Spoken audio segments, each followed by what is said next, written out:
Hello everyone and welcome back to I Was a Teenage Exocolonist, and let's just continue where we left off. Yeah, I guess we should head out for another little skirmish. Oh, nice. Just to see if we can find those eggs. Or tangent. So forage in the valley.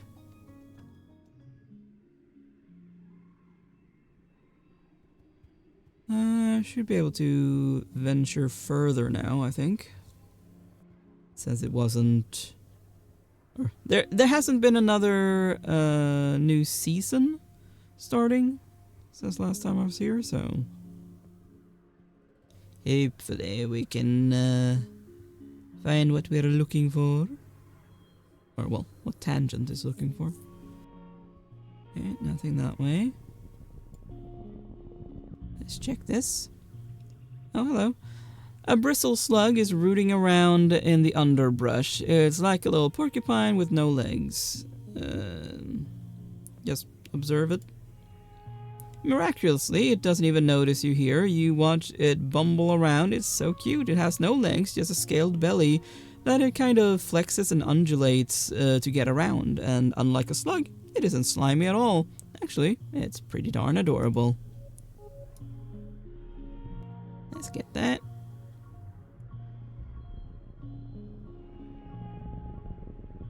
Oh, that doesn't look friendly.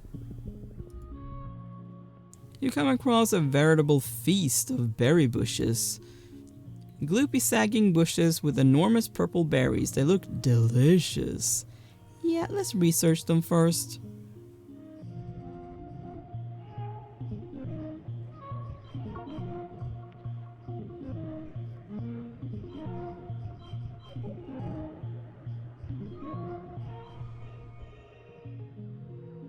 There we go.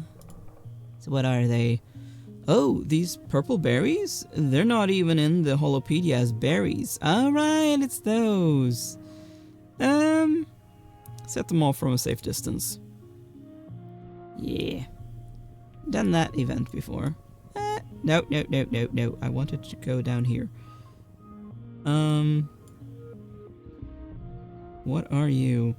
The Valley of Vertigo spans a huge and relative safe area, so it's rare to see other foragers out here. It's surprising, then, to come across Utopia and two other foragers crouching in the underbrush. Psst, Selene! Utopia hisses, beckoning you over. Get over here!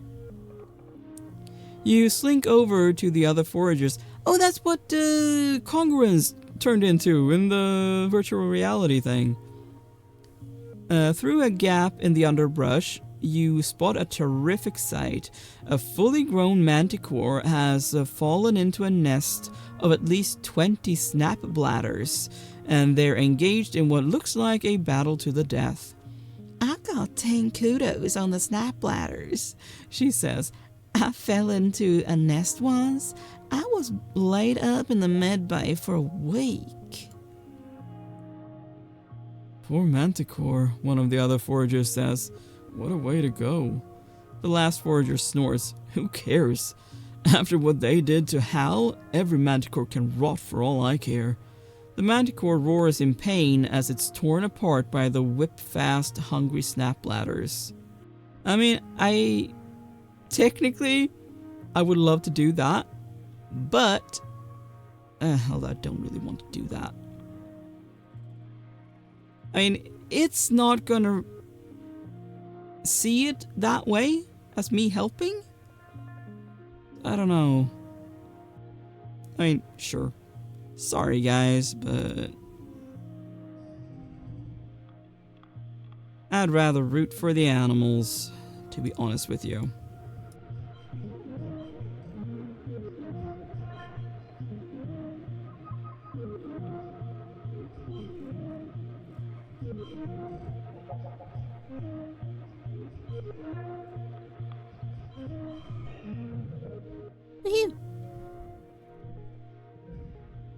Utopia tries to stop you as you burst through the underbrush, dedicating yourself to being the best distraction your weak, fragile human body can be. Enough of the snap bladders turn their focus on you that the manticore is easily able to pick the others off. Crunch, munch, snap. Off go enough heads in the manticore's powerful jaws that the survivors cut their losses, disappearing back into their burrow. Now you find yourself face to face with the manticore, Vertumna's perfect murder machine. It looks at you quizzically. You look back. You feel a weird connection to this creature.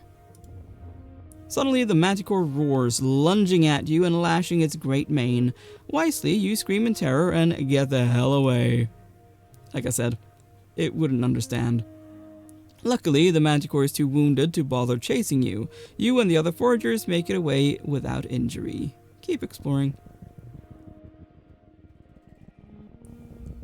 And what's this?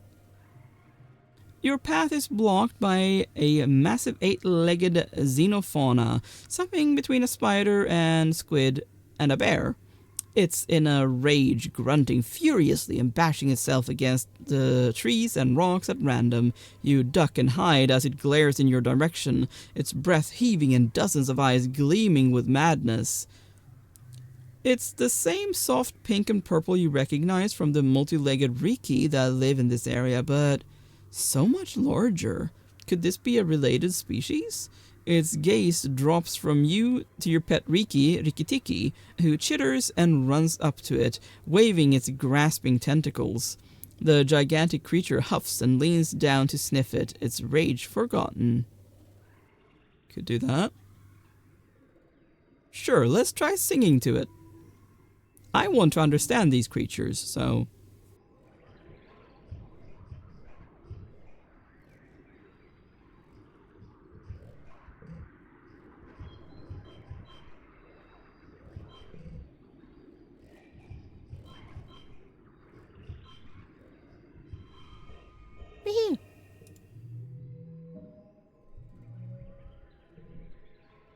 This is a strange approach, but you've seen it work in vids. Sometimes music can soothe the savage beast. You sing a lullaby and the great beast looks at you with curiosity. Eventually, its eyes drift close and it settles down, tucking its many legs underneath it. It must have been very tired to begin with, like a toddler who skipped their nap. I'll leave it. You leave the creature and move on. And why would I kill it? Oh, hello, Hopeye. I want your egg. You spot a Hopeye nest. Yay! Just like Tangent asked you to find. There are 9 eggs inside, all packaged up in what looks like a delicate spun glass cocoon. You don't see the parents. What happens if I leave it alone for now? But she does want me to take eggs. I bet I'm going to be attacked, though. Let's try that. Ah, okay. So let's steal some eggs then. You break a little hole in the cocoon and put 3 of the eggs in your bag. They're a little gooey. You hope they don't break. You turn to leave and come face to face with an adult Hopeye. Understandably, it looks spitting mad. It drums its powerful foot on the ground in warning, and 4 more pop out of the undergrowth and start hissing at you. You should have known these sociable little creatures raise their young communally. Use animal psychology. You've learned from the Holopedia that the 2 different sets of eyes on a Hopeye have different purposes. The large bulging eyes on top are hardwired for perceiving danger, but their small forward-facing ones are more concerned with finding food. If you're not food and you're not danger, you throw yourself onto your belly and wriggle away while the Hopeyes stare at you curiously. When you're a safe distance away, they return to poking at their violated nest in confusion. Hello, yellow flower. Okay, well, let's go to this one then. An absolutely enormous tree forms part of the path here. Its roots cut natural stairs into the path, and its magnificent canopy of large flat leaves completely blocks out the sky. They arch overhead almost to the ground on the other side. Walking under it is like going through a tunnel. In the tunnel, it's dark and gloomy, unseasonably cool, and filled with the whispering of leaves. You get the sense that something is aware of your presence. Whisper back.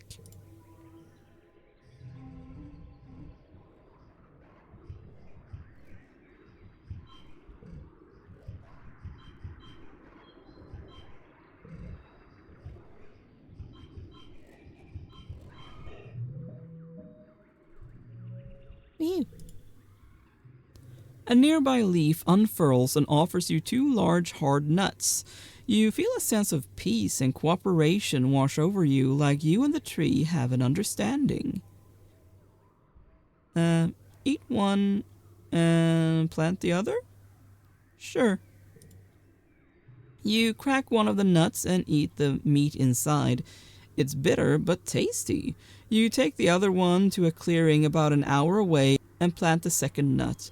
Good luck, haunted tree. It may be a bit reckless to eat something that I don't know what it is, technically, aside from a nut, but can we go around so I can pick the egg first? I guess not. A herd of float cow are grazing nearby. You watch them peacefully bob along, occasionally releasing streams of urine or clouds of helium to maintain a steady height. Could try to capture one. Let's just do that. Try to milk one.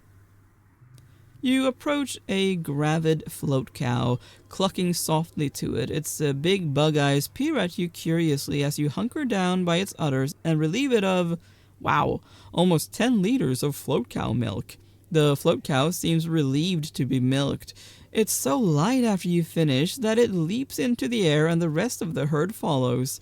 They drift off over the treetops like lost balloons. You're welcome. Okay, I was going to do that anyway, game. So I think I've explored everything? Maybe?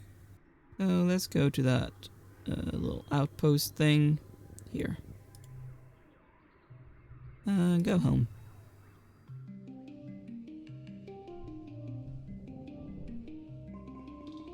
Awesome.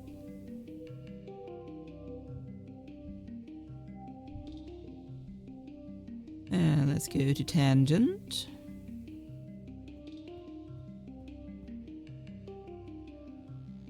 I got the eggs you requested. Tang is sitting before an array of holo screens, all showing different graphs. Making decisions based on the mistakes of the humans we purposefully left behind on Earth is foolishness, she says between bites of her protein bar. We may as well ask the stars for guidance, like astrologers. No, I will not be taking questions at this time. I have something for you? Or, no. I guess I can't hand over that. Alright then. Want to study together?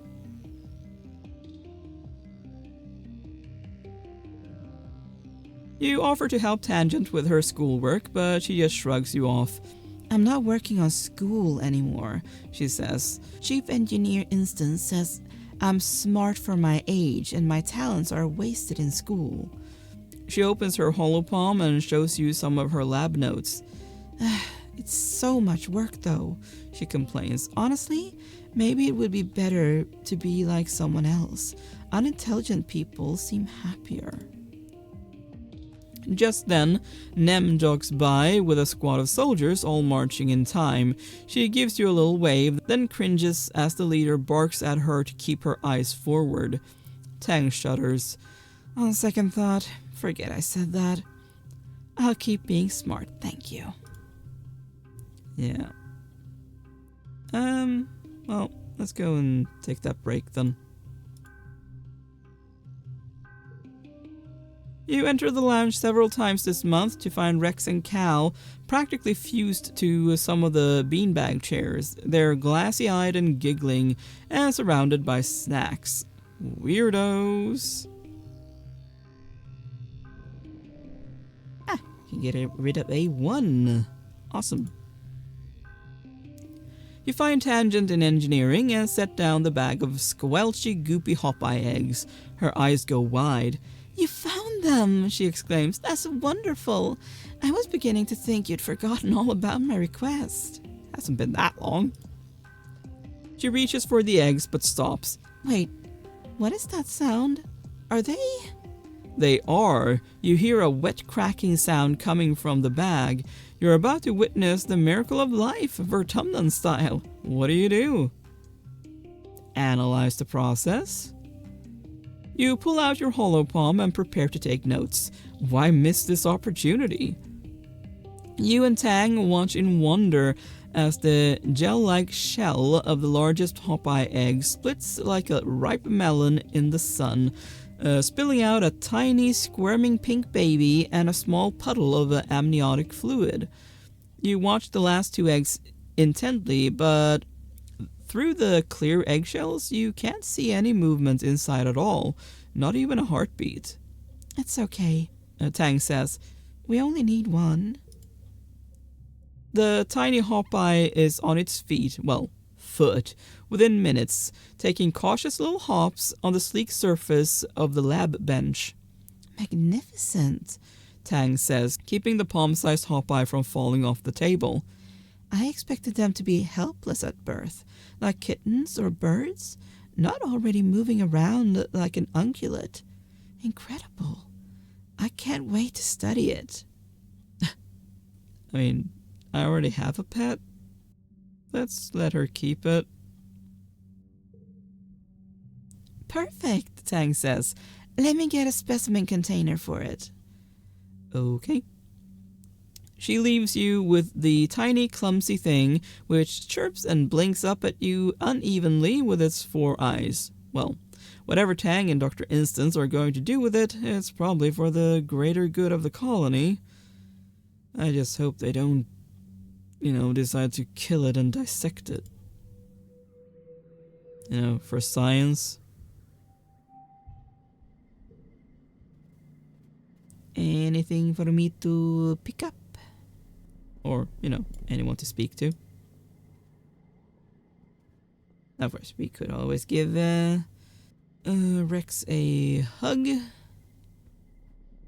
Hello, Crystal. I'll probably do that. Give him a hug and then go and do engineering.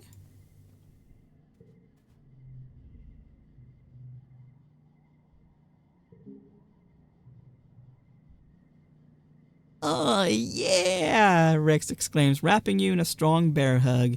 He even lifts you off the ground a little. Yep. Let's go and do some engineering.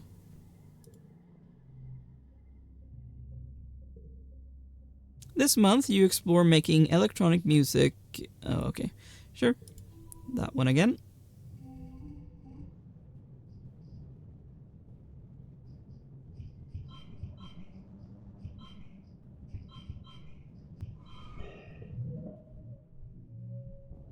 Nice. What are we at now? 28. Okay. Nice. This year's Vertumnalia is ushered in with a big military band, horns and drums, supplemented by recordings of parade music from Earth. Governor Lum strides out of command on a grand red carpet and ascends the stage to raucous applause. "Thank you, everyone," he calls out over the din. "Look at you, look at this colony, finally truly united." No. "All it took was a common enemy," he declares. "I look at you beautiful people, you strong people, you good human people, and I see a a fire in your eyes. I see courage in your hearts. I see a colony that's ready to win.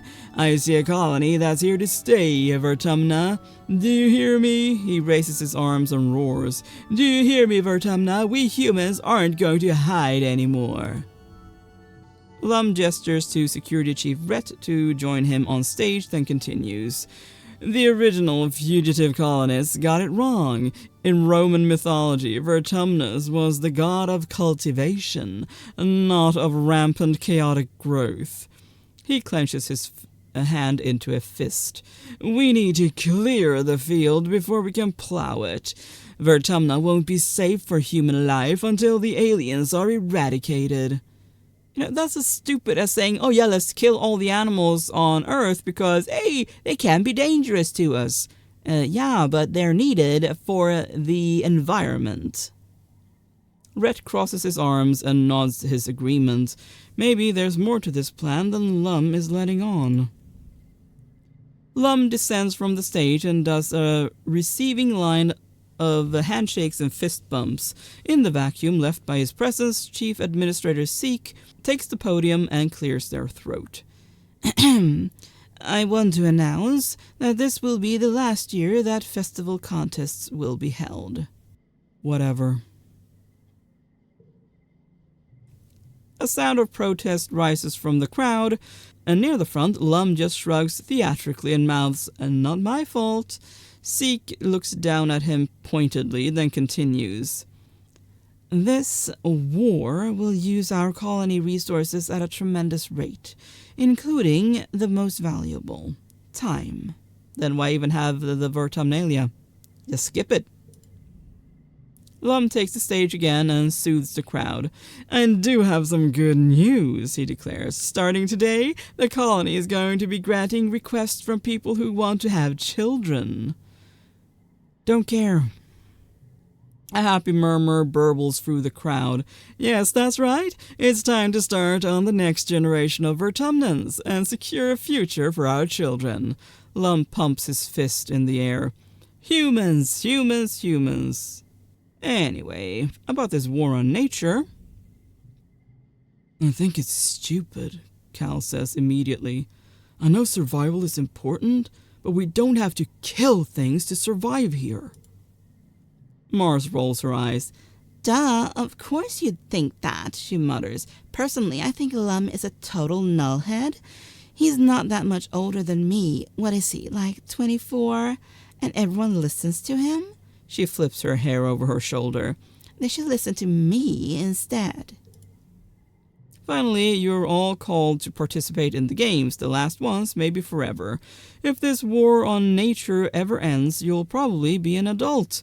As your friends all separate into their usual games, you realize that this may be the last time that you just get to be kids.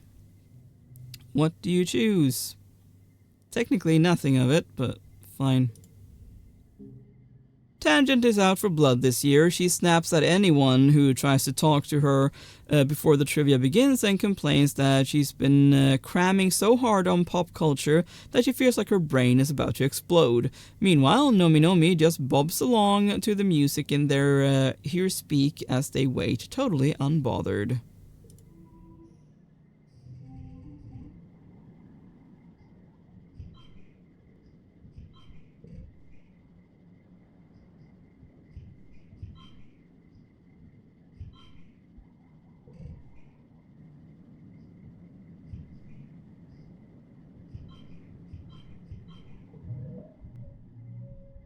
Alright. Tang's cramming clearly paid off for her. She's strong competition until the category about old Earth slang, where you clearly pull ahead. You snatch victory from her clutches and she grudgingly accepts your superiority in all things trivia. After the festivities, everyone is supposed to take a few days vacation. You and your friends relax, but the adults move around the colony like ants in a hive, fortifying the walls and preparing for the human offensive against the planet. Oh boy.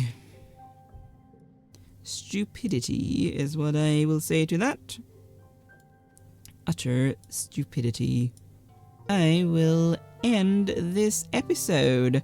Thank you so much for watching. Please consider leaving a like and subscribe, and I will see you next time. Bye!